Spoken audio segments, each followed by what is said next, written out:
আসসালামু আলাইকুম এভরিওয়ান। আজকে আমি মুরগির মাংস রান্না করব। তার প্যানে পরিমাণ মতো তেল দিয়ে দারুচিনি, এলাচ, লবঙ্গ, গোলমরিচ, তেজপাতা দিয়ে দিয়েছি আর দিয়ে দিয়েছি বেশ কিছুটা পেঁয়াজ কুচি। এটা ব্রাউন কালার হলে 3 চামচ পরিমাণ পেঁয়াজ পেস্ট, 2 চামচ রসুন পেস্ট, 2 চামচ আদা পেস্ট দিয়ে একটু নেড়ে নিয়ে সামান্য পানি দিয়ে দিয়েছি যেন মশলাটা পুড়ে না যায়। স্বাদ মতো লবণ দিয়েছি, 2 চামচ পরিমাণ হলুদের গুঁড়া দিয়েছি, 2 চামচ শুকনো মরিচের গুঁড়া, 2 চামচ ধনিয়া গুঁড়া, 2 চামচ জিরার গুঁড়া দিয়ে একটু ভালো করে নেড়ে নিয়ে একটু পানি দিয়ে কষিয়ে নেব।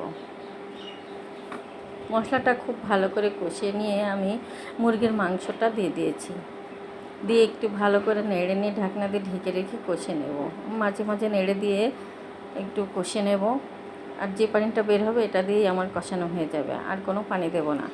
এবং আমার কষানোটা হয়ে গেছে। এবার আমি ঝোলের জন্য পানি দিয়ে দিয়েছি, দিয়ে ঢাকনা দিয়ে ঢেকে রেখেছি। নামানোর আগে আমি কাঁচামরিচ দিয়েছি আর গরম মশলার গুঁড়া দিয়ে নামিয়ে নিয়েছি। আল্লাহ হাফেজ।